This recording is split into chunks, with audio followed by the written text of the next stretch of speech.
Bird flu టెన్షన్తో chicken తినడానికి AP ప్రజలు ఆసక్తి చూపడం లేదు. దీంతో మటన్ వైపు ప్రజలు మొగ్గు చూపుతున్నారు.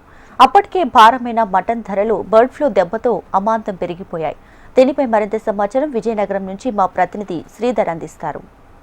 బర్డ్ ఫ్లూ భయం చికెన్ ప్రియులను వెంటాడుతూనే ఉంది. ఈ నేపథ్యంలోనే విజయనగరం జిల్లాలో చికెన్ వినియోగం అయితే తగ్గిందని చెప్పాలి. మనం చూస్తున్నాము ఇక్కడ విజువల్స్లో ఇక్కడ చికెన్ కొనేందుకైతే చాలా వరకు పూర్తి స్థాయిలో ఎవరు కూడా చికెన్ ప్రియులు కాస్త ఈ చికెన్ని వినియోగించడం అయితే తక్కువైందనే చెప్పాలి.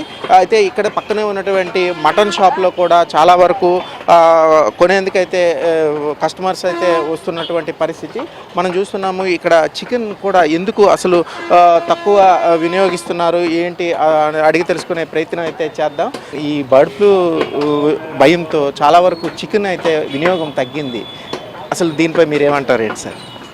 ఇది కేవలం అపోహ మాత్రమేనండి. ఈ ఎక్కడో వచ్చిందనేసి వాట్సాప్ మెసేజ్లు అవి చదివి ప్రభుత్వం వారి తరపున ఎన్ని ప్రకటనలు ఇస్తున్నప్పుడు చికెన్ మేళా కూడా ఏర్పాటు చేస్తామంటున్నారు. అది మంచి పరిణామం. పౌల్ట్రీ రైతులకి అందరూ అండగా నిలవాల్సిన సమయం ఇది. ఒకేసారి మనం అపోహలకు లోనే వాళ్ళ బిజినెస్ని దెబ్బతీస్తే కనుక చాలా కుటుంబాలు దీంట్లో ఇన్వాల్వ్ అయి ఉంటాయి. కాబట్టి పౌల్ట్రీ రైతులకు మనందరం కూడా అండగా ఉండాలి.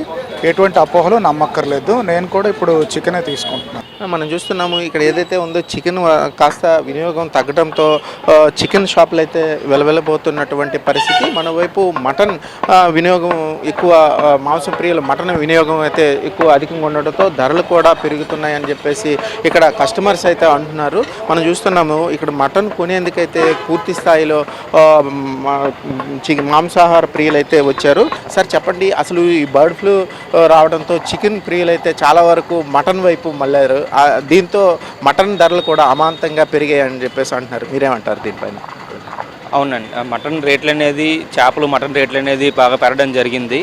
అయితే బర్డ్ ఫ్లూ గురించి చాలా అపోహలు అనేది ఉన్నాయండి.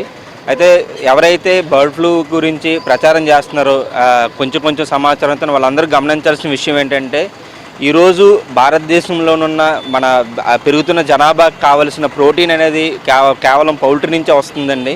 ఈరోజు కోడి, గుడ్డు, చికెను లేకపోయినట్లయితే చాలామంది పోషణ లోపంతో బాధపడే పరిస్థితి అనేది మన దేశంలో ఉంది.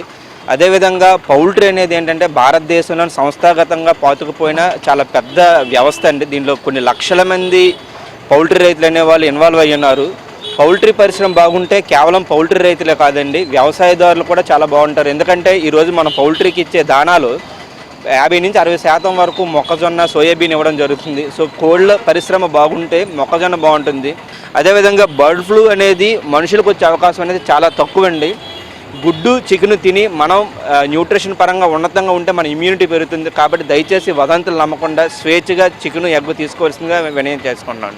ఇది ఇక్కడ పరిస్థితి. మొత్తం మీద గతంలో ఉన్న మటన్కి 800 రూపాయలు ఉన్నటువంటి మటన్ ధర నేడు 900 రూపాయలకు చేరుకుంది. అలాగే చికెన్ ఎవరు కూడా వినియోగించకపోవడంతో 200 రూపాయలు ఉన్నటువంటి చికెన్ కాస్త 100 రూపాయలకి తగ్గినటువంటి పరిస్థితి. మొత్తం మీద ఈ బర్డ్ ఫ్లూ ఎఫెక్ట్తో పూర్తిగా ఆర్థిక వ్యవస్థ చాలా వరకు దెబ్బతిందని చెప్పేసి ఇటు వినియోగదారులు కావచ్చు, ఏదైతే ఈ కొంతమంది ఆర్థికవేత్తలు కూడా చెప్తున్నటువంటి పరిస్థితి. మొత్తం మీద ఈ బర్డ్ ఫ్లూ ఎఫెక్ట్ వల్ల పౌల్ట్రీ రంగం రైతులు పూర్తి స్థాయిలో కుదేలు చెందారు. దానికి లింకప్గా ఉన్నటువంటి చాలా వరకు దానా కావచ్చు, ఇతరతర ట్రాన్స్ఫర్ కావచ్చు, పూర్తి స్థాయిలో ఆర్థిక వ్యవస్థ అంటుందని చెప్పేసి ఇక్కడ ఉన్నటువంటి వినియోగదారులు అయితే చెప్తున్నటువంటి పరిస్థితి. వీడియో జర్నలిస్ట్ బొమ్మ మహేశ్వరతో శ్రీధర్, HMTV, విజయనగరం.